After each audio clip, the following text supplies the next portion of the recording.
어떤 오후 보내고 있으세요? 오늘도 날씨 좋던데.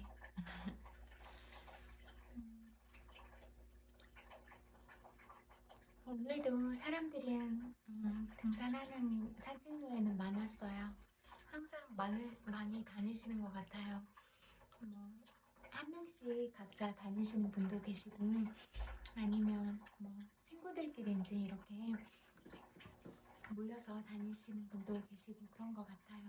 근데 가끔 가다가 그냥 개인적인 어떤 그런 느낌들을 표현하거나 그러시는 분들이 있는데 너무 그냥 이렇게 눈인사하거나 그냥 이렇게 뭔가 내가 너한테 어떤 좋은 마음을 가지고 있다 이렇게 표현하는 거랑 어떤 그냥 원초적인 그런 느낌들을 표현하는 거랑은 다르잖아요. 그래서 원초적인 그런 부분들을 얘기할 때는 그냥 행복하시고 이렇게 하거나 화이팅 화이팅 하고 진행하거나 이렇게 하는데 그냥 뭐 그런 사람한테 너무 불편하게 그렇게 하는 것도 그렇고 또 그런 것보다는 그런 분들의 생각의 전환을 일으키도록 지금 아름다운 그런 것들에 몰입하고 있을 순간이 아니라 정말로 내가 산책을 왔으면 산책 나온 의미가 뭔가 이 부분에 대해서 자각하는 게 중요하지 않나 이런 생각이 들었어요. 뭐 저를 만날 걸 예상하고 간 건 아니시잖아요. 근데 우연히 저를 만났을 뿐이잖아요. 산책하는 길목에서. 근데 그러면 산책하는 목적이 뭐예요? 이 아름다운 가을의 경치를 보고 또 내 마음도 그런 정서적인 순화가 일어나도록 하기 위해서, 즉 내 마음이 행복해지기 위해서 간 거잖아요. 그런데 음, 어, 뭐 저라는 등장으로 인해서 또는 다른 타인이라는 등장으로 인해서 그런 마음들이 사라지고 그 주의가 다른 쪽으로 이렇게 가서 그 사람한테 어떤 뭐 불편한 그런 메시지나 신호들을 보내고 그러는 게 목적인가? 그런 부분을 한번 생각해 보세요. 내 마음과 내 생각의 주인은 누구예요? 여러분이잖아요. 근데 내가 어떤 생각을 하고 있나, 어떤 마음을 가지고 있나, 그거에 따라서 내 말과 행동이 그렇게 나오시는 거잖아요. 그러니까 저는 이 세상에 아름다운 것들이 너무 많은데 그런 아름다운 것들을 발견하는 데 시간을 더 쓸 것 같아요. 괜히 상대하고 소통도 되지 않는 그런 마음들을 전달하려고 해서 상대가 그거 받지 않은 선물이에요 하면 내 마음이 무한해질 거 아니에요. 그리고 어떻게 내가 해보려고 해도 상대가 안 받으면 그냥 내가 하는 것들은 다 허공에서 그냥 사라질 것들일 뿐인데 굳이 그런 표현들을 하면서 살아야 되는가? 이런 부분을 생각해 보게 됐는데요. 여러분은 어떠세요? 그냥 진짜 뭐 좋은 마음을 가지고 있거나 그러면 그냥 덕담을 할 수가 있는 거잖아요. 뭐 그냥 오늘 날씨 너무 좋네요. 어, 등산 행복하게 하세요. 이런 말들로 하면 저는 더 관심이 갈 것 같아요. 아, 음, 이 아름다운 가을날에 나한테 이렇게 사랑스러운 표현을 해주는 사람을 만났구나. 너무 감사하다. 이런 생각이 들 것 같아요. 여러분, 그러니까 내가 상대한테 어떤 말을 던지느냐, 그게 나의 품격이라고 볼 수가 있어요. 그러면 여러분이 저한테 오늘 날씨 너무 좋죠? 하면 저도 좋은 말로 화답을 했을 거예요. 근데 여러분이 저한테 어떤 불편한 모션을 취하거나 하면 저도 바라보는 게 그렇게 썩 유쾌한 건 아닐 거잖아요. 그래서 그러나 뭐 1차적인 느낌은 그렇게 왜 이렇게 하나 이런 생각이 들잖아요. 뭐 기분이 나쁠 것까지는 아니에요. 왜냐면 어디를 가도 다 똑같으니까 전국 어디를 가도 다 똑같았거든요. 그러니까 그러나 보다 우리나라는 행위 예술가들이 정말 많구나 이런 생각을 하니까 또 그냥 지나가는 행인이 행위 예술을 했어 이렇게 생각하면 또 일부러 어떤 그렇게 크게 무안을 주거나 그러려고 전철에서나 식당에서 막 그렇게 다 알아들을 수 있는 외계어 하시는 건 아니잖아요. 그래서 다 알아들을 수 있는 말인데 막 그렇게 이면교류들을 하고 계시는 거예요. 뭐 두 명씩 세 명씩 앉아서 그럼 저는 웃기는 생각이 들죠. 재밌다는 생각이 들고 그냥 저 사람을 시기하는 마음과 질투하는 마음, 뭐 다른 사람이 잘 되는 걸 바라지 않는 마음이구나, 이런 마음들을 많이 바라보게 돼요. 그냥 관조적인 자세로 바라보는 것 같아요. 그리고 저 사람이 마음에 사랑이 있다면 저런 표현들을 할까? 그런 생각을 하면 측은하고 그런 생각이 더 많이 들더라고요. 그래서 미워하는 마음은 없는 것 같아요.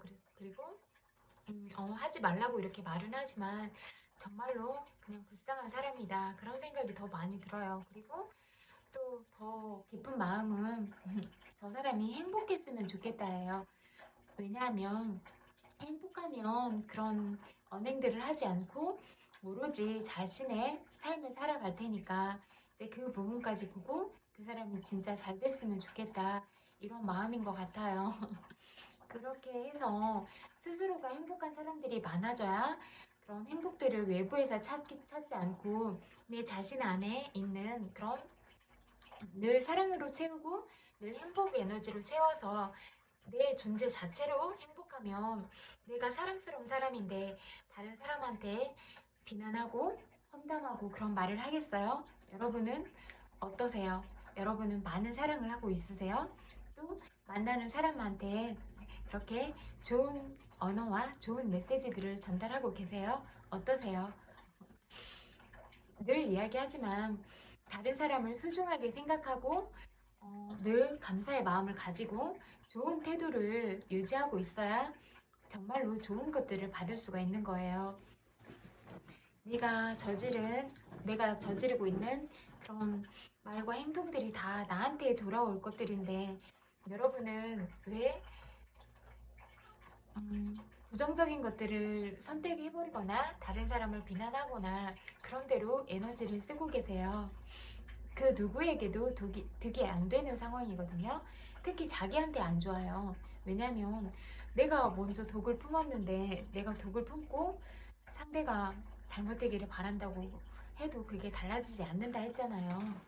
그리고 내가 이미 독을 품은 이 마음은 내 마음을 상하게 하고 내 몸을 상하게 하는데 허공에 자꾸 이렇게 침 뱉어봐야 뭐예요? 하늘 보고 침 뱉어봐요. 자기 얼굴로 다 떨어지지. 이미 나는 독을 품었어. 또 그런 말로 이렇게 뱉어도 내 얼굴에 다 얼굴에 버진 피했다. 그러지 마시고 진짜 음, 오늘도 진짜 슬픈 소식을 접하게 됐는데 우리 곁에서 오랫동안 그런 사랑스러운 모습들을 보여주시던 그런 유명한 배우가 돌아가셨잖아요. 그래서 슬픈 마음이 들기도 하고 그래서 눈물이 났는데요. 그냥 사람의 일생을 생각해 보게 됐거든요. 76세신가 그러신 것 같던데 그렇게 보면 우리도 어르신들 나이 보면 그 언저리거나 그렇게 가까우신 분들 많이 있으시잖아요. 그러면 그 정도면 이제 우리가 물론 뭐 어리다고 해서 죽음이 빨리 찾아오지 않는 건 아니지만 그래도 신체적인 노화의 흐름상으로 보면 70이 넘어가고 그러면 이제 언제 그런 시간들이 찾아올지 모르는 거잖아요. 그래서 늘 우리가 어른으로서 우리는 우리보다 어린 친구들에게 어떠한 교훈을 주고 어떠한 사랑스러운 그런 가르침들을 줄 것인가, 그 부분에 대해서 생각해 보셨어요? 그리고 내가 어른으로서 이 후배 같은 이런 친구들에게 어떤 덕담을 남기고 어떤 위로와 공감 이런 부분들을 남길 것인가, 그런 부분에 대해서 생각해 보셨어요? 그렇게 내가 이 세상에 태어난 이유에 대해서 생각하고 내가 더 좋은 것들을 이 세상에 남기려고 하고 그러는 게 중요하다고 생각하지는 않으세요? 그래서 정말로 제가 생각할 때는 이 세상은 아름다운 것들만 바라보고 사랑하기에도 너무 시간은 짧다, 이런 생각이 많이 들었어요. 그리고 한 사람의 생애를 생각해 보세요. 그러면 우리 엄마가, 우리 아빠가, 또 내 친구가 어떠한 삶을 살고 있다가 생을 마쳤는가, 주변에서 이렇게 소중한 사람 잃은 사람들도 많이 있으시잖아요. 그러면 그 사람의 그냥 인간이라는 이 한 생명체를 놓고 생각을 해보세요. 이 사람이 이 세상에 왔는데 인간으로서 존엄과 가치를 다 누리고 이런 생을 마치고 삶을 마치게 됐을까? 그 부분을 생각해 보세요. 여러분 주위에 있는 그런 사람들은 어떤 삶을 살고 계셨어요?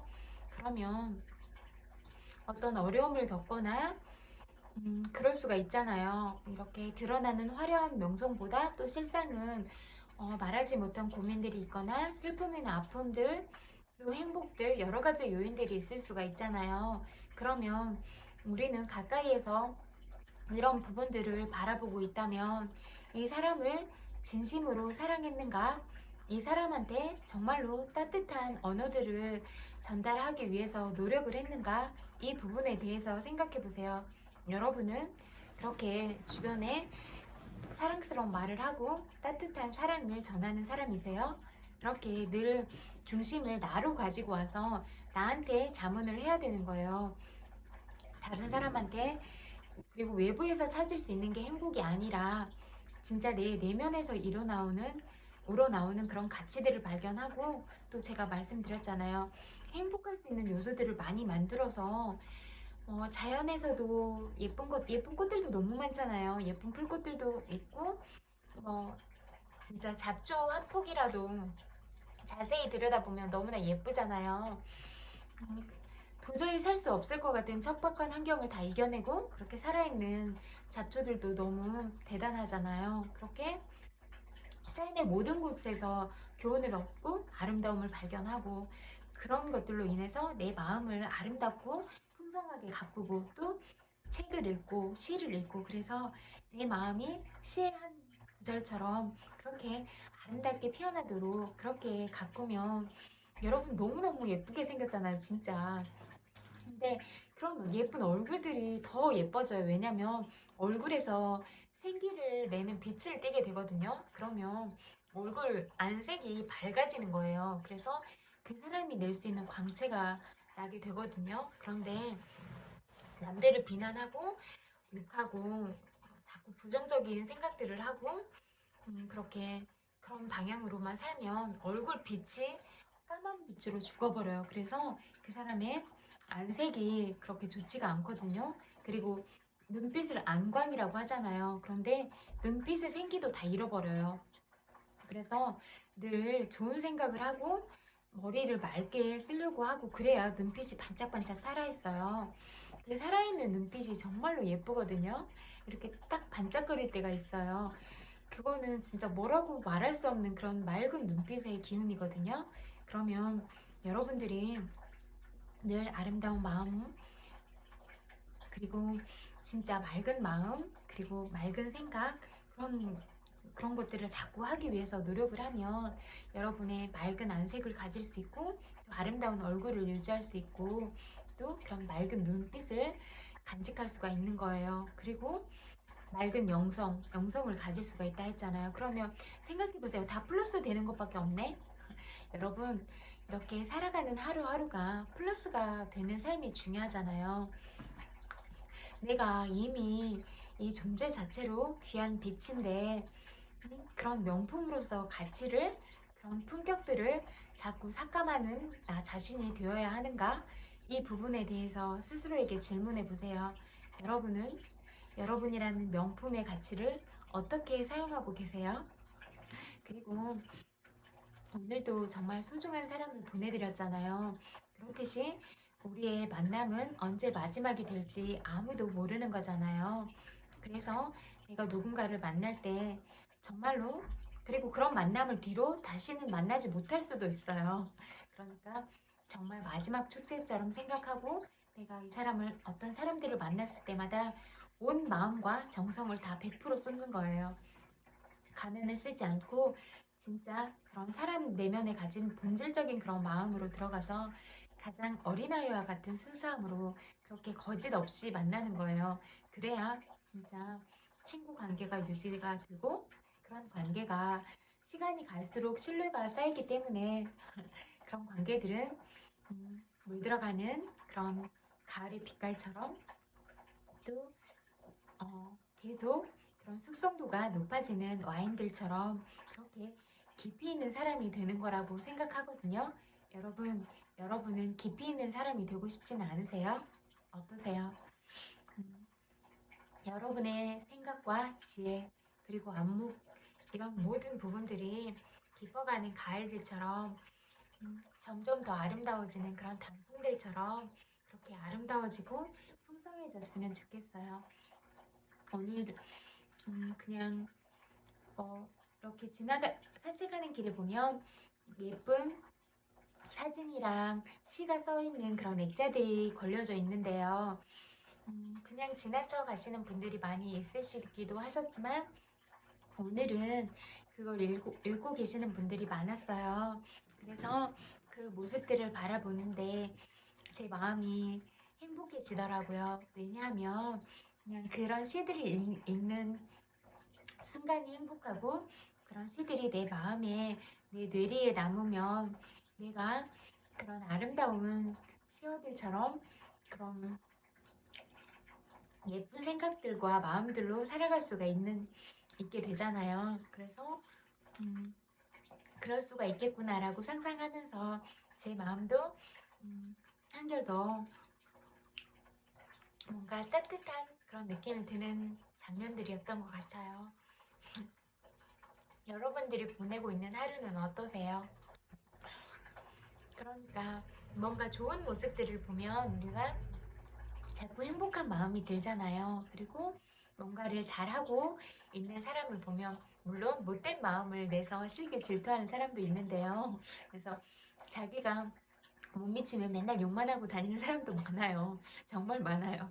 근데 그러지 마시고 내가 이 사람으로부터 배울 점은 어떤 점들인가 라고 바라보고 그런 좋은 점들을 더 배우는 거예요. 그러면 여러분이 가진 그런 매력들을 같이, 그리고 여러분들이 잘할 수 있는 재능들, 거기에다가 또 다른 사람한테 배운 그런 장점들이 계속 습득돼서 이렇게 점점 더 성장하는 방향으로 가면 여러분, 그런 지적 재산권은 누가 가져갈 수도 없는 여러분 자신들만의 것이에요. 그런데 왜 그런 부분에 더 노력하고 투자하지 않고 꼭 마이너스가 되는 방향으로만 그렇게 에너지를 쓰려고 하세요? 여러분 생각해 보세요. 나는 플러스 방향으로 가는 에너지를 쓰려고 하는가? 아니면 계속 마이너스 방향으로 가는 에너지를 쓰려고 하고 있는가? 이 부분에 대해서 생각해 보셨어요? 혹시 생각해 보지 않으셨다면 이 부분에 대해서 생각해 보는 게 중요할 것 같아요. 그리고 정말로 다른 사람이 잘 되고 있고 많은 사랑을 받고 있는 건 다 이유가 있는 거예요. 그래서 다른 사람이 잘 되는 걸 진심으로 축하하고 그런 시 있잖아요. 연탄재 발로 차지 마라. 너는 인생에서 그렇게 뜨거웠던 적이 있느냐? 여러분은 여러분의 삶에서 누구를 그렇게 뜨겁게 사랑한 적이 있으세요? 아니면 여러분의 삶에서 그렇게 뜨겁게 열심히 살아본 적이 있으세요? 아니면 그렇게 뜨겁게 다른 사람이 잘 된 거를 진심으로 응원해 준 적이 있으세요? 어떠세요? 그렇게 잘 되는 사람들은 정말로 노력을 많이 한 거예요. 그리고 마음적인 면에서도 내면을 닫기 위해서 계속 성장하고 노력을 해서 그 사람이 어떤 고난들을 통해서 이렇게 계속 발전을 해 나가는 거고, 물론 그 사람이 가진 그런 근본적인 그런 성근의 뿌리가 있어요. 착한 마음, 그리고 그것들은 전생으로부터 쭉 닦아왔던 바들이고, 그게 그런 마음 상태도 그러하고 지능들도 그러하고 전부터 쭉 연결해져 온 것들이라고 해요. 그러니까 그것도 다 그 사람이 그동안 닦아온 공덕들이고, 또 그 사람이 또 현생에서도 계속 노력을 해서 그렇게 다 얻은 것들이거든요. 그런데 여러분들은 그만큼 노력하셨어요? 그리고 여러분들은 그만큼 다른 사람들과 좋은 것들을 나누셨어요? 그렇지 않고서 다른 사람이 잘된 거를 탐내고 그렇게 험담하는 건 여러분 마음이 아주 마음그릇이 간장종지만 한 거예요.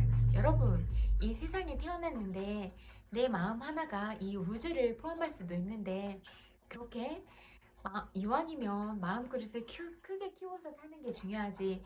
간장 동지만하게 요만하게 살다가 죽고 싶으세요?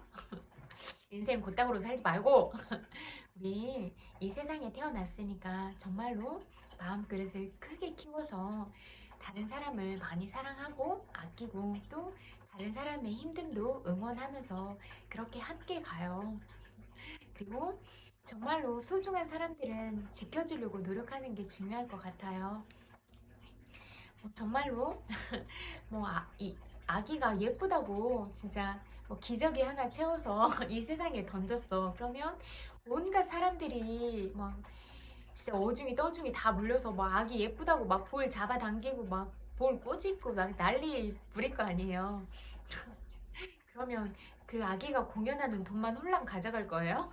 아기는 세상에 던져져서 죽던지 말던지?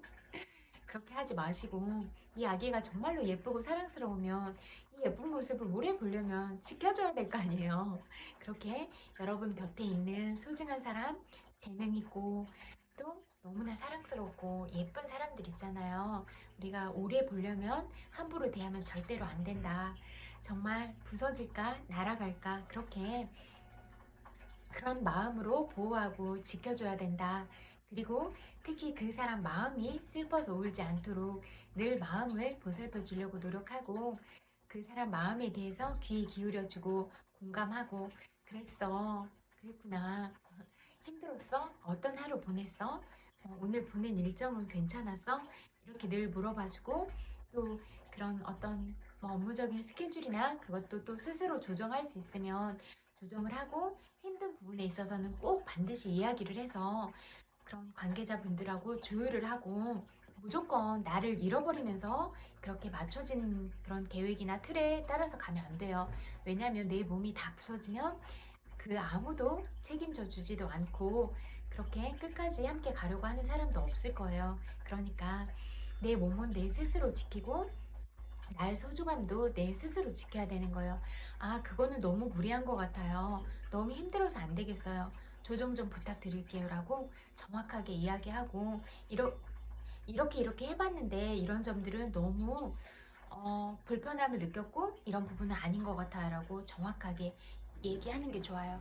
그러니까 내가 할 일은 또 정확하게 하고 또 내가 아닌 부분에 대해서는 내 의견도 정확하게 말을 하는 거예요. 그렇게 하는 거는 일적인 관계의 범위를 벗어나는 일 같아요. 제가 이런 부분에 있어서는 인격적으로, 좀, 뭐라고 할까?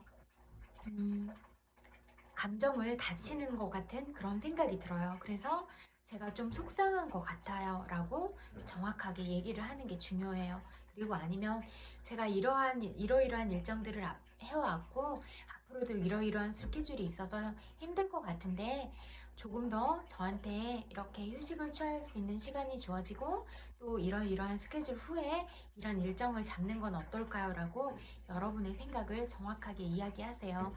그래야 여러분 마음을 지킬 수 있고 몸을 지킬 수가 있어요. 근데 이런 것들을 그냥 하라는 대로 다 하면 어떻게 해요? 이 세상에 이 몸 하나로 내가 마지막 소풍까지 가지고 잘 데리고 살아가야 되는 거잖아요. 근데 미리 많이 써버리고 병원을 많이 다니고 그래서 내 몸을 이미 상해버리면 초반에 이미 내 몸의 에너지를 다 뽑아서 써버린 거잖아요. 그러면 이렇게 신체적인 노화가 계속 일어날 텐데 그 후에 삶은 계속 골골대면서 살아야 돼요. 그러니까 그렇게 살아가면 안 되잖아요. 그래서 모든 것들은 건강할 때 지키는 거잖아요. 그래서 아프지 않을 때 적당하게 그런 신체적인 것들도 조율하고 마음도 조율하고 그러면서 마음에는 계속 아름다운 것들을 채우려고 노력하고 또 머릿속에도 그렇게 해서 그럼 내가 행복한 마음을 느낄 수 있는 요인들을 많이 발견하고 그런 것들이 중요하고 또 부당한 거에 대해서는 반드시 이야기를 하고 이러는 게 중요해요. 그래서 이미 내가 가치 있는 사람이잖아요. 그러면 다른 사람이 그렇게 함부로 할 권리는 없어요. 내가 이미 많은 사랑을 받고 있어. 사람들로부터 많은 지지를 받고 있어. 그러면 그거 다 여러분의 재능을 쓰고 여러분이 노력을 했고 그만큼 여러분이 아름다운 마음을 가져서 그런 결과를 이끌어낸 거잖아요. 그런 소중한 여러분들을 대체할 수 있는 사람은 아무도 없어요. 각자가.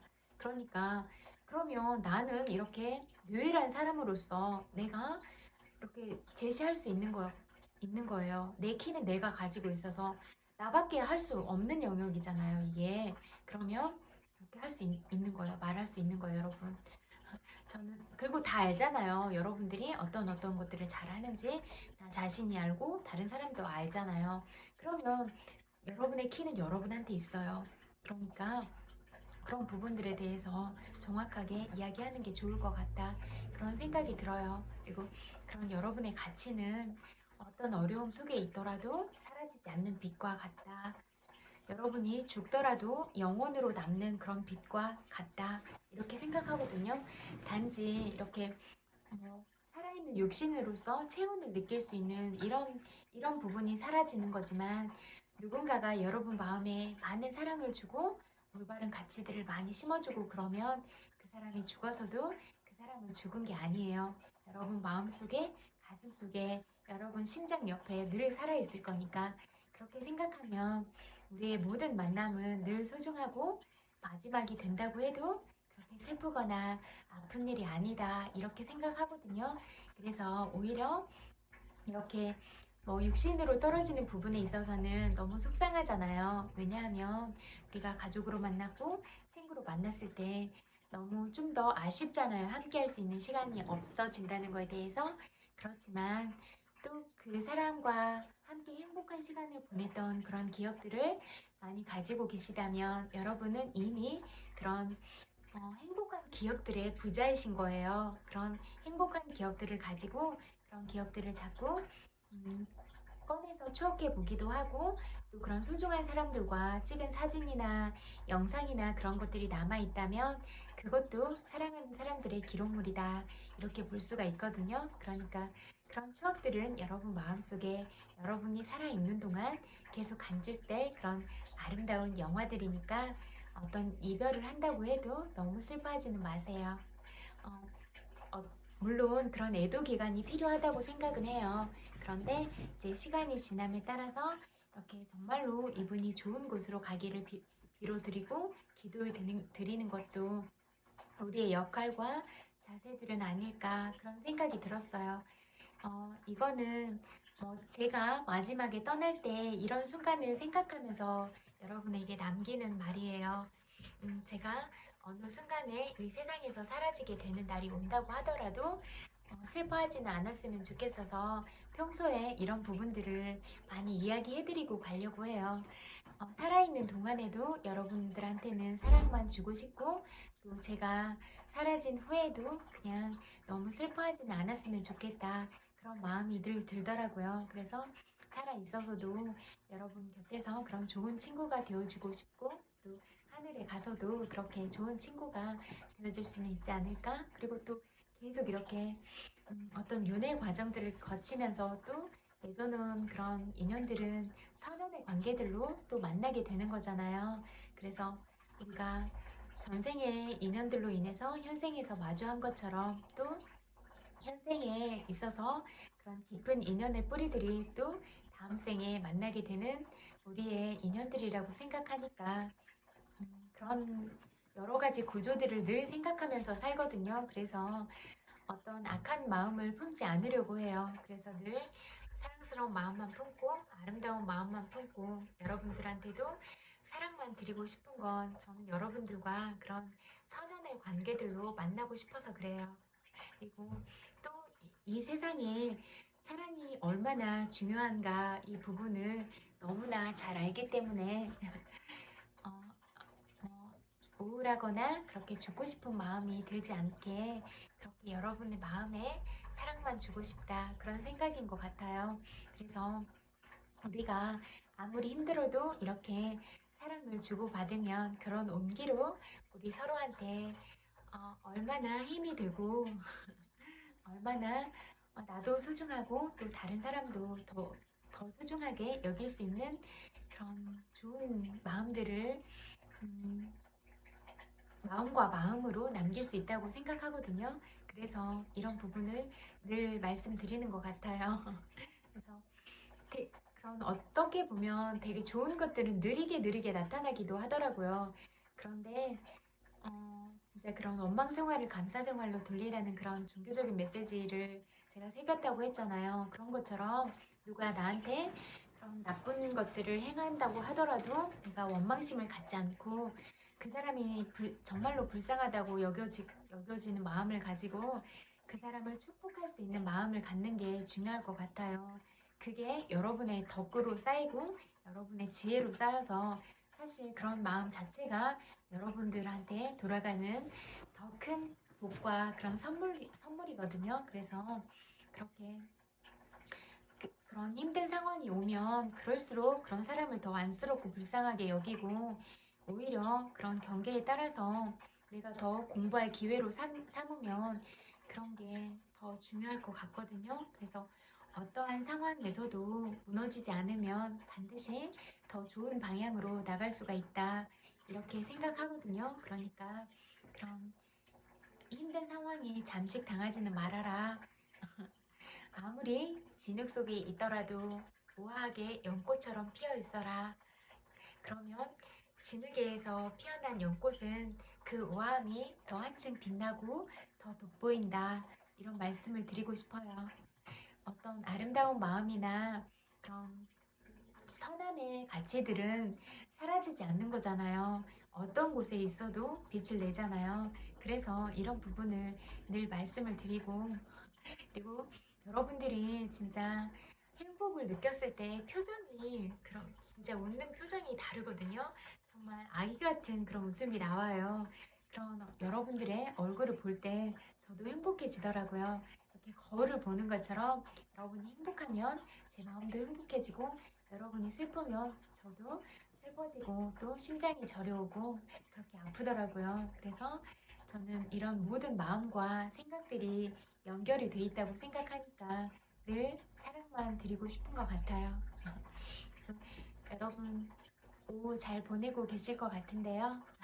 진짜 여러분들이 또 보고 싶기도 하고 또 소중한 사람이 또 다른 곳으로 또 가니까 그런 부분에 대해서도 좀 많이 슬프고 또 저의 마지막도 생각해보고 또 그러다 보니까 제가 사라졌을 때 여러분들이 슬퍼하지 않도록 늘 이야기를 해서 중간중간에 이야기를 해서 그렇게 만들어 놔야겠다 이런 생각도 너무 많이 들었던 것 같아요. 당신이 옳다 읽어드릴게요.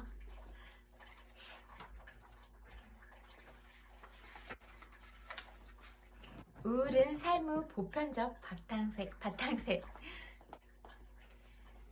독박 육아가 시작되고 몇 달 되지 않아 그 사람 얼굴에서는 웃음기가 서서히 사라졌습니다. 제 일거수일투족을 못마땅하게 여기는 것 같았고 저라는 존재 자체를 싫어하는 사람 같았죠. 그 곁에서 저도 마음이 많이 아팠고 점점 우울해졌습니다. 그러나 그 사람이 왜 변했는지, 왜 저렇게 힘든지 알기에 그 시간을 참고 견뎌냈죠. 한 번은 조심스럽게 말했습니다. 당신이 너무 힘들어서 우울증을 겪는 것 같다고. 마음의 감기 같은 거니까 병원에도 가보고 약도 처방받는 건 어떠냐고 말이죠. 그랬더니 화만 내더라고요. 우울증이 아니라 제가 퇴근 후에 집안일을 잘 돕지 않고 집안일을 잘 못하니까 짜증이 나는 거라고요. 제가 저의 잘못은 생각하지 않고 자기를 우울증 환자로 몰아세운다고 느낀 겁니다. 더 이야기하면 기분만 상할까봐 관뒀지만 그때 더 설득해서 상담이나 치료를 받도록 하지 못한 게 여전히 후회됩니다. 위 글은 젊은 부부 육아일기 중 한 부분이다. 남편 도움 없이 독박 육아를 하며 산후 우울증에 시달리는 아내를 바라보는 남편의 글처럼 보이지만 실은 그 반대다. 이 글은 청년 비례대표로 19대 국회의원을 지닌 장하나 전 의원이 한겨레에 기고한 칼럼 중 일부다. 장하나 전 의원은 여성이다. 그녀가 출산휴가를 끝내고 일터인 국회로 출근한 후 그녀의 남편이 홀로 아기를 돌보며 고생할 때의 모습을 적은 글이다. 그러니까 육아일기 속 산후 우울증 증세를 보이는 사람은 그녀의 남편이다. 나는 위 글에서는 남편을 그 사람으로 표현하거나 의도적으로 숨겼다. 그녀의 글은 이렇게 이어진다. 산후 우울증을 원인으로 산모 급격한 호르몬의 변화와 신체상의 변화에 주목하면 둘이 아빠, 그녀의 남편이 겪은 고통을 설명할 수 없습니다. 산후 우울증은 생물학적 요인뿐만 아니라 육아로 인한 수면, 피로, 수면장애, 스트레스 등 생활상의 변화와 심리적 요인에 의해 발생합니다. 복지부 국가건강정보 포털에 따르면 경증도 산후 우울감은 산모 85%가 경험하고 중증도 산후 우울증은 산모 약 10에서 20%에 나타난다고 합니다. 즉, 둘이 아빠가 겪은 일은 사실 대다수 엄마들이 겪고 있는 거죠. 독박 육아에서 벗어날 수 없는 환경이나 심리적 배려 체계가 전무한 일상이 둘이 아빠 산후 우울증의 원인이다. 출산 후 여성의 호르몬 변화로 인한 생물학적 질환이라고만 단정할 문제가 아니다. 혼자 아이를 돌보는 환경에선 남자도 산후 우울증에 빠진다. 호르몬은 문제가 아니다. 현대 정신의학, 사회 구조적인 요인이 복잡하게 얽혀있는 한 개인의 심리적 문제들은 여러 연구와 실험을 동원해서 생물학적 원인으로 돌려놓는 일에 탁월한 재능을 보였다. 만질 수도 없고 보이지도 않는 인간이라는 한 우주의 광활한 내면을 세로토닌 등 몇 가지 신경전달 물질을 앞세워 지나치게 단순화하기도 했다. 만약 우울증이라는 진단을 아예 없앤다면 어떤 일이 벌어질까? 우울증 진단을 바탕으로 펼쳐지는 의료산업과 제약산업의 규모가 이미 천문학적 규모여서 현실에선 불가능하겠지만 그런 상상만으로도 빼앗겼던 땅을 찾아 돌아오는 사람처럼 나는 자유로워진다. 어떤 면에서는 고통받는 사람을 도울 수 있는 방법이 한여름 나뭇잎처럼 많아지는 느낌도 든다. 둘이 아빠의 고통이 산후 우울증이 아니라면 어떤 병명을 붙여야 하는 걸까?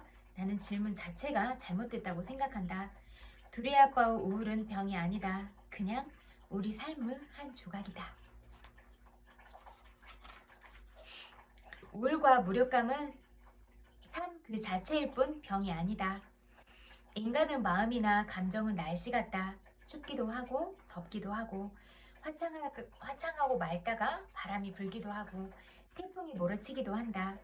예고 없이 지진이 일어나기도 하고 쓰나미가 덮치기도 한다. 그러다가 언제 그랬냐는 듯 무지개가 걸린다. 모른 체 하는데 1등이 있다면 날씨가 그렇다. 지금 날씨가 좋아도 주변의 고기압과 저기압이 만나면 내 머리 위로 갑자기 폭우가 쏟아지기도 한다. 이 움직임 변화 모두 지구와 대기의 자연스러운 흐름이다. 태풍이나 쓰나미가 우리 일상을 벼랑 끝으로 몰기도 하지만 그렇다고 그것은 지구의 병은 아니다. 추우면 소름이 돋고 무더우면 땀이 흐르지만 그것은 잘못된 현상도 병에 걸린 것도 아니다. 땀이나 소름 때문에 불편할 순 있지만 약 먹을 일은 아니다. 내 몸의 체온을 적절하게 유지하기 위해 몸이 알아서 대응하는 중에 나타나는 현상이다. 감정도 그렇다. 슬픔이나 무기력, 외로움 같은 감정도 날씨와 비슷하다. 감정은 병의 증상이 아니라 내 삶이나 존재의 내면을 알려주는 자연스러운 반응이다. 우울은 도저히 넘을 수 없을 것 같은 높고 단단한 벽 앞에 섰을 때 인간이 느끼는 감정 반응이다. 인간의 삶은 죽음이라는 벽, 하루는 24시간뿐이라는 시간의 절대적 한계라는 벽 앞에 있다. 인간의 삶은 벽 그 자체다. 그런 점에서 모든 인간은 본질적으로 우울한 존재다. 그러므로 우울은 질병이 아닌 삶의 보편적 바탕색이다. 병이 아니라 삶 그 자체라는 말이다. 그럼에도 우울의 질곡에 빠지면 도저히 끝날 것 같지 않아 평생 우울의 감옥 안에 갇혀 살 것처럼 느껴지기도 한다. 아득하고 막막하다. 홀로 헤쳐나가기 버거울 때도 많다. 도움이 필요한 순간이다. 그럴 때 내게 필요한 도움은 일상에 밀착된 도움이 되는 도움이어야 한다. 대기업 CEO였다가 은퇴한 남자가 있다. 퇴직 후 몸이 가라앉고 쉽게 화가 났다. 본인도 감지할 만큼 피해의식이 생기고 사소한 일에도 예민해졌다. 무력감을 떨쳐보려고 운동도 시작하고 중국어 학원에도 등록했다. 다음날 특별한 약속이 없어도 현역 시절처럼 기상 알람을 새벽 5시에 맞추고 잠자리에 든다. 긴장이 풀어질까봐 그런다고 했다. 그 아내는 남편이 은퇴 중에 우울증으로 고생한다고 귀뜸한다. 그 무기력은 은퇴 후 우울증이라는 병인가 해결하고 극복해야 할 과제가 아니다. 극복이 대상이 아니라 순하게 수용해야 할 삶의 중요한 감정이다. 그 무력감은 은퇴 이후 생활에 제대로 적응하지 못해서 생긴 병적인 감정이 아니다. 은퇴 후에 이런 감정이 없다면 그게 외려 정상적이지 않은 것이다. 퇴직 후에도 여전히 의욕과 활력이 넘치는 사람이 있다면 나는 그를 걱정스럽게 바라보게 될 것이다. 방부제를 많이 넣어서 썩지 않는 햄버거처럼 퇴직이라는 삶의 자연적인 흐름을 무언가로 계속 막다 보면 결국에는 터진다. 어차피 한 번은 직면하고 받아들여야 할 삶의 중요한 숙제를 계속 뒤로 미루다 보면 이자까지 붙은 혹독한 대가를 치르게 된다. 퇴직 후 우울과 무기력은 반드시 필요한 감정 반응이다. 긍정적 신호다. 어떤 점에서 그런가? 우리나라에서 대부분의 직장 생활은 한 인간이 입체적인 모습과 다양한 역할로 사는 시간이 아니다. 회사가 필요로 하는 도구로 살아온 시간이며 사회적 성공이란 자기 억압의 결과일 수 있다. 그런 삶의 끝에서 만나는 은퇴란 몸에 밴 자기 억압이 한꺼번에 풀리는 일대 사건이다. 과장하자면 평생 감옥에 있다 출소하면서 눈부신 햇빛에 눈을 찡그리는 출소자 같은 상태다. 24시간 정해져 있는 삶을 살다가 사방 어디로든 발을 떼어도 되고 언제 먹든 언제 잠자리에 들든 자유로운 상태다. 비로소 내 삶으로 돌아오는 순간이다. 하지만 장기수로 살다 막 출소한 사람에게는 세상이 아득하고 두렵다. 그때 찾아오는 무력감과 우울, 피해의식 같은 감정이 은퇴자의 감정이다. 우울과 무력감은 그 마음 상태를 정확하게 반영해주는 거울이다. 다르게 표현하면 그때의 무력감과 우울은 지금은 털썩 주저앉아 내 삶을 먹먹하게 돌아봐야 하는 때라고 알려주는 신호다. 감방을 나온 사람의 눈동자에 한꺼번에 쏟아져 들어오는 햇빛을 홍채라는 조리개 기능으로 일단 차단해야 하듯 너무 많은 시간과 자유와 자극으로부터 당분간은 주춤거린 채 있어야 한다고 알려주는 신호다. 새롭게 활력을 찾겠다고 헬스클럽과 학원을 전전할 게 아니라 조금은 더 주저앉아 있을 때라고 마음은 우울과 무력감을 통해 그걸 알려주고 있다. 그렇게 내 감정은 나를 리얼 월드로 데려간다. 나를 순정하게 만나게 해주는 곳이 리얼 월드다. 내게도 막막할 때가 있구나. 아무런 계획도 떠오르지 않고 아무것도 손에 잡히지 않을 때가 있구나. 나도 그렇구나 하는 것을 느끼면서 삶에 대한 현실 감각이 조금씩 돌아온다. 처음으로 가족들이 실감나게 눈에 들어오기 시작한다. 내가 누구인지, 그들에게 내가 어떤 존재였는지, 그간 내가 어떤 삶을 살았는지, 그들이 나에게 어떤 존재였는지 처음으로 감각한다. 절름발이 같은 도구적 삶에서 벗어나 드디어 나와 만난다. 삶의 축복이다. 이 과정의 심리적 발판이 무력감과 우울이라는 감정이다. 그 감정을 도움판으로 해서 깨달음이 시작되는 것이다. 그 무력감은 빛나기만 했던 자신의 삶이 사실은 반쪽짜리에 불과했다는 것을 느낄 수 있게 해준다. 생각과 판단이 자신을 그렇게까지 감지하지 못했을 때조차 감정은 자신의 나머지 반쪽을 있는 그대로 느끼고 드러낸다. 그것이 감정이 하는 일이다. 그 현역 시절은 탈일상적, 탈인간적 시간이었을지 모른다. 은퇴 후에 처음으로 맞는 온전한 내 삶은 그렇게 무력감, 우울과 함께 시작되는 것이다. 저 물 좀 가지고 올게요. 물 마시고 싶어요.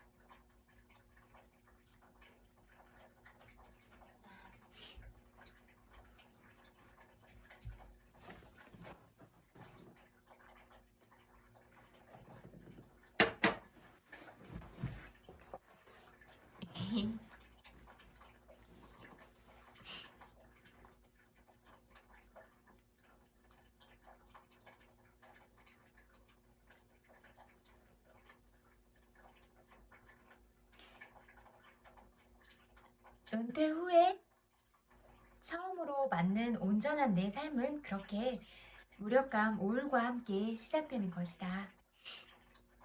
친구 구순이 넘은 노모가 넘어지면서 골반뼈와 대퇴골이 골절됐다. 평소 쾌활하시던 어머니가 자꾸 죽음에 관한 얘기를 하신다며 어머니가 지금 우울증인 것 같은데 약을 드시는 게 좋겠지? 라고 내게 물었다. 내가 친구에게 되물었다. 구순이 넘은 엄마가 병상에서 꺼내는 죽음 이야기가 왜 병이야. 그 상황에서 삶의 의지를 불태우며 치료에만 집중하신다면 그게 오히려 부자연스럽고 이상한 일 아니니? 죽음을 말하는 엄마에게 엄마 죽음이 가까운 것 같아? 엄마 죽는 게 무서워? 엄마 요즘 누구 생각이 제일 많이 나? 그런 얘기를 꺼내면 엄마와 너 모두에게 선물 같은 시간이 될 거야. 그러다가 엄마가 마음이 너무 약해지면 어떡하지? 라는 걱정은 그야말로 괜한 걱정이다. 엄마와 딸이 손 꼭 잡고 죽음에 대한 두려움과 삶에 대한 아쉬움이나 회한을 모두 나누는 과정은 치유와 평화의 과정일 것이다. 낯선 정신과 의사를 만나서 항우울제를 먹으며 혼몽한 상태로 생의 마지막을 보낸다면 그게 더 억울하고 한스럽지 않겠는가? 그걸 왜 우울증이라 이름 붙여 의사에게 외주를 주나? 노모 죽음 이야기나 은퇴 후 우울은 극복의 대상이 아니다. 우울이라는 내 삶의 파도에 리듬을 맞춰 나도 함께 파도에 올라타야 할 타이밍이다. 여기까지 읽을게요.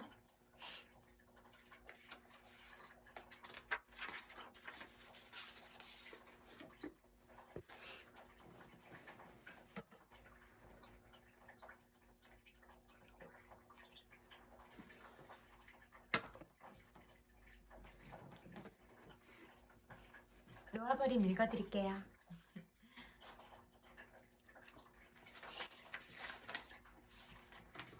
일에 관한 긍정적 감정들. 이 감정들은 언제든 기분 좋게 느끼는 것으로 환희와 행복, 안도감 같은 감정을 포함한다. 당면한 일이나 상황, 문제가 어떤 것인지 상관없이 난 할 수 있다거나 우린 할 수 있다라는 말로 대변되는 생각과 발상은 긍정적 감정에서 나온다. 부정적 감정이 작동하지 않으면 자연히 긍정적 감정이 솟는다. 긍정적 감정을 얻기 위해 해야 할 일은 아무것도 없다.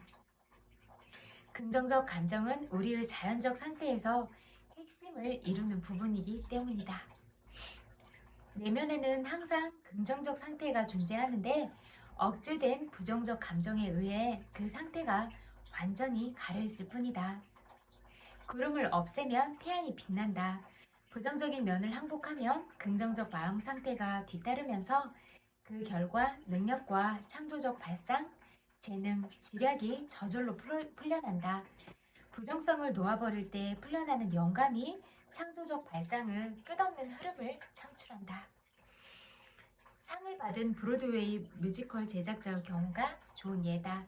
그는 항복 기제로 부정적 감정을 놓아버린 덕분에 작품이 성공했다고 보았다. 이렇듯 부정적 신념이 있거나 스스로 자신을 한정하고 있음을 인지하고 항복하면 돌연 영감 돌파구가 열리는 것을 경험하는 작가와 화가, 음악가들이 있다. 또한 질병을 치료할 공식을 갑자기 알게 된 과학자들도 같은 경험을 이야기한다. 이것은 마치 창조적 천재성의 에너지 장을 맡고 있던 부정성의 구름을 항복하자마자 우리를 기다리고 있던 에너지 장을 이용할 수 있는 이치와도 같다. 감정의 의사결정 과정, 무기력, 정력적 평화로움의 의식 수준을 단순하게 나눌 수 있다. 이 세 가지 상태가 의사결정 과정과 연관된다. 우선 무기력 상태는 무의욕과 비탄, 공포 감정 수준을 나타낸다. 이런 감정은 본능적으로 다가오는 상황에 집중하지 못하게 우리를 방해하고 대신에 자신의 생각에 집중하게 만든다. 이런 생각은 대부분 모르겠다, 확신이 안 선다, 못할 것 같다 라는 선에 있다. 이런 헛된 생각에만 연이어 집중하다 보면 다가오는 상황의 전모와 가능성을 한동안 인지하지 못한다. 이런 부정적 생각과 감정이 흐르고 있을 때는 어떠한 결정에도 도달하기 어렵다. 우리는 때로 기분이 나아질 때까지 결정을 늦추기로 한다. 또 어떤 때는 그냥 진행해서 문제나 상황을 해결할 것이라 생각하는 결정에 도달한다. 불행하게도 그렇게 내린 결정은 결국 오래도록 유지할 수 있는 것이 되지 못한다. 감정 상태의 기초에 내린 결정이라 감정 상태가 바뀌면 이에 따라 결정도 바뀌어야 하기 때문이다. 그 결과 마음이 불안하고 상반된 감정이 함께 존재하고 혼란스럽고 주변 사람들에게 신뢰를 잃는다. 쓰레기를 입력하면 쓰레기가 출력된다라는 컴퓨터 용어로 말하자면 부정적 감정 상태는 쓰레기 입력에 해당하므로 거기서 나온 결정도 같은 수준일 수밖에 없다. 여러분, 그러니까 좋은 생각과 좋은 마음을 품어야 좋은 언어가 나오는 거고 또 좋은 일들이 여러분 삶에 찾아오는 거예요. 무기력 상태보다 높은 두 번째 상태는 정력적이다. 이 상태의 바탕에 깔려있는 감정은 욕망과 분노, 자부심이다. 이런 감정은 본질적으로 이전의 낮은 상태보다는 집중을 덜 방해받는다. 어느 정도는 긍정적 생각이 흘러 부정적 감정과 섞이기 때문이다.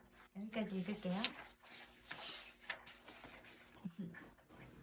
인간관계론 읽어드릴게요.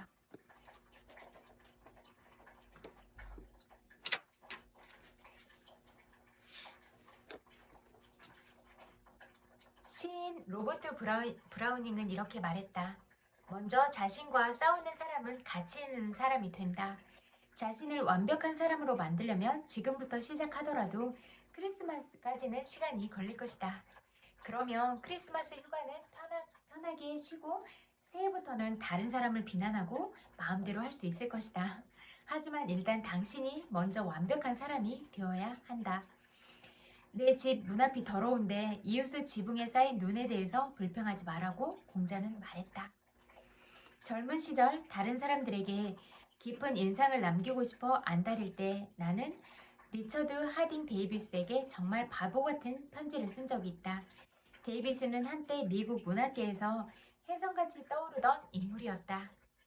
당시 몇몇 작가들과 관련하여 한 잡지에 게재할 기사를 준비하고 있었던 나는 데이비스에게 작업 방식에 대해 물었다. 그런데 그 편지를 쓰기 바로 몇 주 전에 나는 누군가에게 편지를 받았는데 그 편지 아래에는 다음과 같은 글이 쓰여 있었다. 구슬을 받아 적은 글이고 교정은 보지 않았음. 나는 감명을 받았다. 이 글을 쓴 사람은 대단한 거물이고 바쁜 사람이고 중요한 사람임에 틀림없다는 생각이 들었다. 나는 조금도 바쁘지 않았지만 리처드 하딩 데이비스에게 그런 인상을 남기고 싶지 않았다. 그래서 짧은 글 뒤에 똑같은 말을 붙여보냈다. 구슬을 받아 적은 글이고 교정은 보지 않았음. 데이비스는 시간을 내어 답장을 쓰는 수고를 하지 않았다. 그는 그저 내 편지 맨 아래에 다음과 같이 휘갈겨 써서 돌려보냈다. 세상에서 당신보다 무례한 사람은 없소. 그렇다. 나는 실수를 저질렀다. 아마도 이런 비난을 받아 마땅할 수도 있다. 하지만 나도 사람인지라 일단 적개심부터 들었다. 나의 적개심이 얼마나 대단했던지 10년 후 리처드 하딩 데이비스가 사망했다는 기사를 읽었을 때 내 마음속에서 가장 먼저 떠올랐던 것은 그가 내게 주었던 상처였다. 인정하기도 창피한 일이다. 앞으로도 몇십 년은 지속되고 아마도 죽을 때까지도 남아있을 적개심을 굳이 다른 사람에게 불러일으키고 싶다면 약간의 신랄한 비판을 즐겨보는 것도 좋겠다. 하지만 아무리 우리가 정당한 비판이라고 생각하더라도 결과는 같다. 다른 사람들과 관계를 맺을 때는 사람이 논리적인 동물이 아니라는 점을 명심해야 한다. 우리는 사랑으로 가득 차고 자부심과 허영으로 움직이는 감정적인 동물을 다루고 있는 것이다. 그리고 비판은 위험한 불꽃을 튀게 만든다. 이 불꽃은 자부심이라는 화약을 폭발하게 만들고 그 폭발은 때로 죽음을 앞당기기도 한다.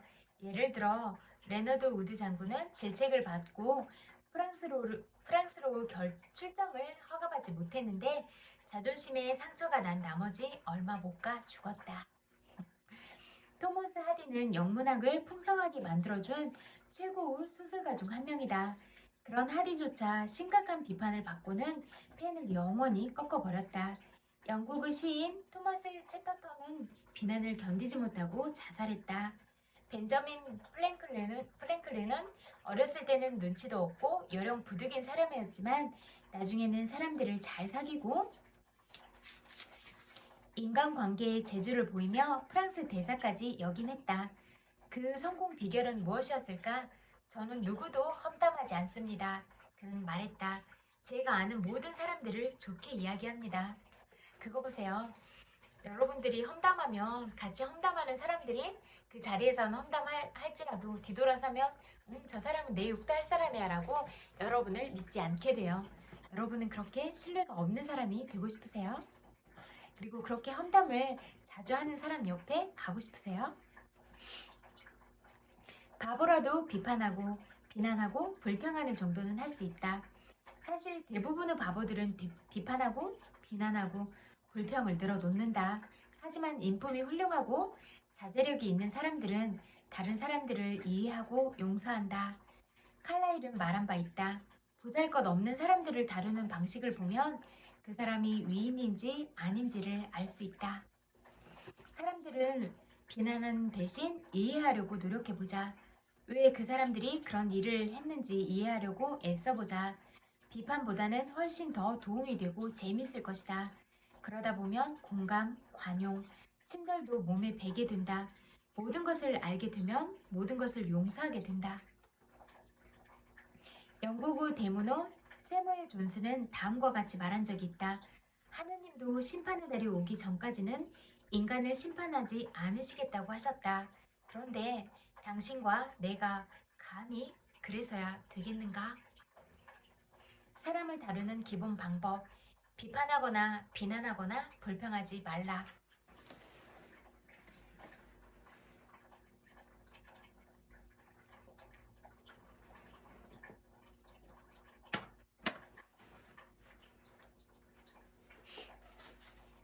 인간관계의 중요한 비결.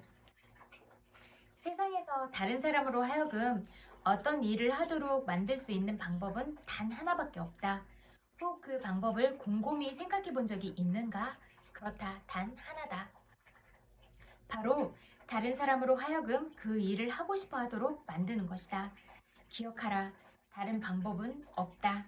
물론 다른 사람의 옆구리에 권총을 찔러놓고 시계를 내놓도록 만들 수는 있다. 직원들에게 해고하겠다고 협박해서 협조하게 만들 수도 있다.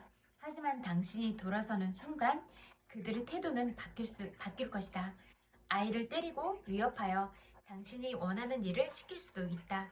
그러나 이 세련되지 못한 방법들은 대단히 바람직하지 못한 결과를 낳기 마련이다. 다른 사람으로 하여금 어떤 일을 하게 만드는 유일한 방법은 다른 사람이 원하는 것을 주는 것이다. 사람들은 무엇을 원하는가? 20세기의 가장 탁월한 심리학자 지그문트 프로이트에 따르면 사람들은 어떤 행동을 하는 동기는 두 가지이다. 하나는 성적 충동이고 다른 하나는 위대한 사람이 되고픈 욕망이다. 미국의 가장 뛰어난 철학자 중 한 사람이었던 존 두이 교수는 조금 다르게 표현했다. 두이는 인간 본성의 가장 깊은 충동은 중요한 사람이 되고픈 욕망이라고 말했다. 이 표현을 기억하라. 중요한 사람이 되고픈 욕망이다. 이 표현은 의미심장하다. 앞으로 이 책에서 이 표현을 많이 보게 될 것이다.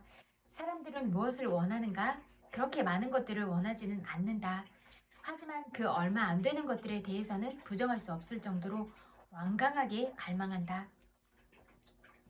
대부분 사람들이 원하는 몇 가지는 다음과 같다. 1. 건강과 생명 유지. 2. 음식. 3. 잠. 4. 돈과 돈으로 살 수 있는 것. 5. 내세의 삶. 6. 성적 만족. 7. 아이들의 행복과 건강. 8. 자신이 중요한 사람이라는 느낌. 이러한 욕구들은 보통 충족되기 마련이다. 단 하나만 제외하면 말이다. 음식이나 수면처럼 간절하고 필수적이지만 충족되는 게 쉽지 않은 열망이 하나 있다. 바로 프로이트가 위대한 사람이 되고 싶은 욕망이라고 부르는 것이다. 바로 듀이가 중요한 사람이 되고 싶은 욕망이라고 부르는 것이다. 링컨은 어떤 편지의 첫 부분에서 다음과 같이 쓴 일이 있다. 모든 사람은 칭찬을 좋아합니다. 윌리엄 제임스는 말했다. 인간 본성의 가장 깊은 곳에 있는 원리는 인정받고 싶은 갈망이다. 명심하라. 그는 바람이나 욕망, 열망이라고 말하지 않았다. 그는 인정받고 싶은 갈망이라고 말했다. 이 갈망은 누그러지지 않고 변함없는 갈망이다. 이 마음속의 굶주림을 정직한 방법으로 해결할 줄 아는 소수의 사람들은 다른 사람들을 자신의 마음대로 다루고 그가 죽으면 심지어 장의사도 안타까워하는 사람이 된다. 자신이 중요한 사람이라는 느낌에 대한 욕망이야말로 인류와 동물을 구분짓는 중요한 차이 중 하나다. 예를 들어보자. 미주리주 농장에서 살던 어린 시절에 아버지는 두록저지 품종의 돼지와 혈통 있는 하얀 머리소들을 키우셨다. 우리는 중서부 전체를 돌아다니며 돼지와 소를 시골장이나 가축 품평회에 출품했다. 1등 상을 많이도 받았다. 아버지는 상으로 받은 파란색 리본을 한 하얀 모슬린 천에 붙이곤 친구나 방문객이 올 때마다 그 긴 모슬린 천을 꺼냈다. 아버지가 천 한쪽 끝을 붙잡으시고 다른 쪽 끝은 내가 붙잡고 있는 상태에서 아버지는 자랑스럽게 파란색 리본을 보여주셨다. 돼지들은 자신들이 획득한 리본에 아무런 관심도 없었다. 하지만 아버지는 달랐다. 이 리본은 아버지에게 자신이 중요한 사람이라는 느낌을 가져다 주었기 때문이다. 우리의 선조들이 자신이 중요한 사람이라는 느낌에 대한 불타는 충동을 가지고 있지 않았다면 우리의 문명은 아예 생겨나지 않았을 것이다. 이 충동이 없었다면 우리는 지금 다른 동물과 다를 바 없었을 것이다. 여기까지 읽을게요.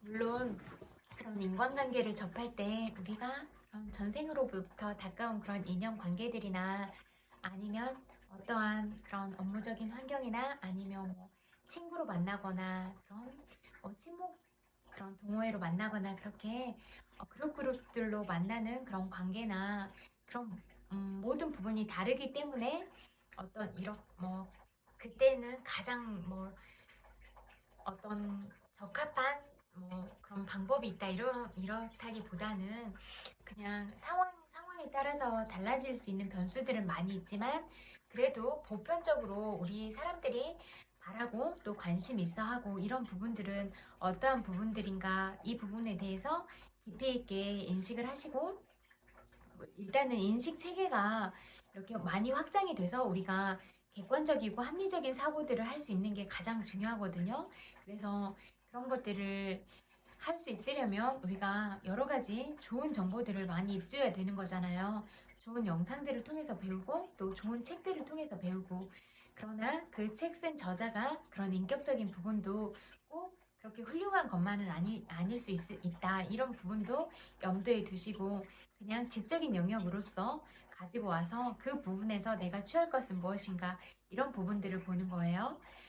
그래서 이런 인간의 보편적인 성향들이나 그런 기본적인 자질들에 대해서 우리가 이해를 할 수 있다면, 그래도 나는 어떠한 사람인가에 집중을 할 수 있고, 또 나에 대해서 이해하기 시작하면 상대방이 보이잖아요. 그러면 나도 이러한 사람인데 상대방도 그러한 점들을 가질 수 있을 것 같다. 그러면 어떠한 부분을 더 공감하고 어떠한 부분을 더 존중하고 배려하면서 가야 될 것인가, 이런 방향들을 잡아갈 수가 있는 거잖아요.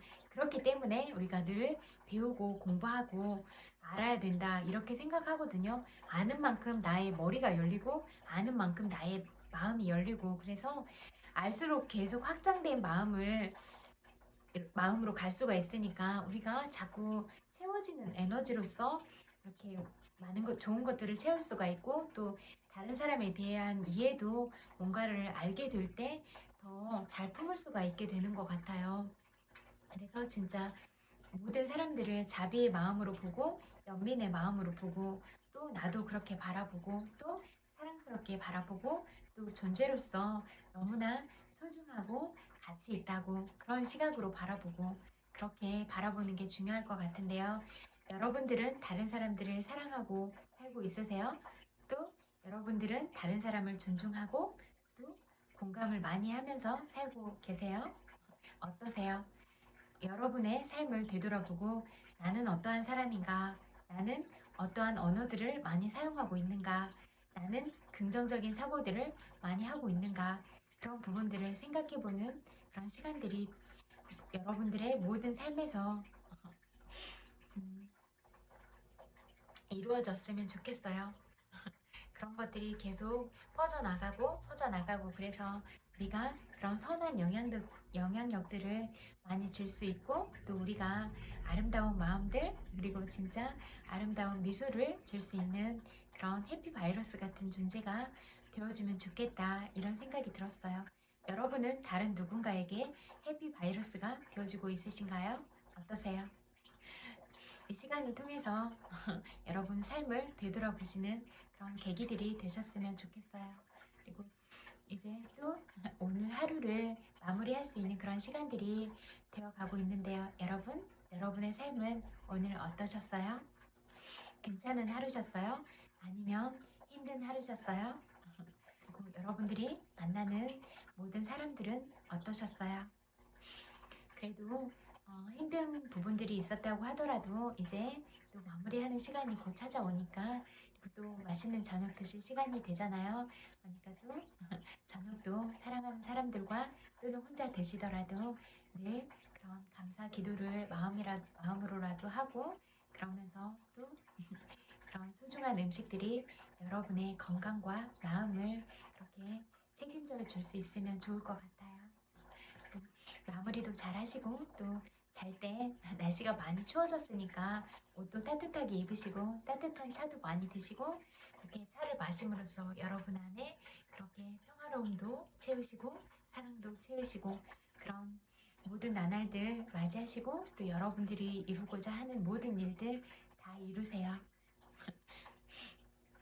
그리고 또 잘 때는 늘 긍정적인 생각, 좋은 감정으로 그렇게 잠드세요. 100만 번 볼보고 보내드릴게요. 그리고 엄청 많이 사랑해요. 늘 보고 싶은 것 같아요. 여러분의 다른 이름을 표현하자면 사랑이라고 말하고 싶고 그리움이라고 말하고 싶은 것 같아요. 여러분들은 정말로 너무나 소중한 사람들이니까 손들도 다치지 말고 그리고 늘 어디 가나 존중받고 대우받으면서 귀한 사람으로서 이렇게 늘 보호받으면서 이렇게 살아가시기를 그렇게 기도할게요. 여러분의 소중한 시간을 저와 함께 해주셔서 정말로 감사드려요. 그리고 저 또한 여러분과 이런 좋은 것들을 나눌 수 있는 시간들이 저한테 주어져서 참 감사하다 이렇게 생각해요. 정말로 고맙습니다. 그리고 아름다운 마음들은 정말로 늘 마음 깊이 간직하고 더 큰 사랑으로 늘 보답하고 여러분들의 힘듦과 어떤 슬픔들을 더 많이 위로하기 위해서는 어떤 부분들이 필요할까? 또 여러분들이 살아가는 감에 있어서는 어떠한 가치들과 어떠한 방향들이 중요할까? 그 부분들에 대해서 늘 고민하고 늘 찾아보면서 그렇게 갈게요. 고맙습니다. 사랑해요. 안녕.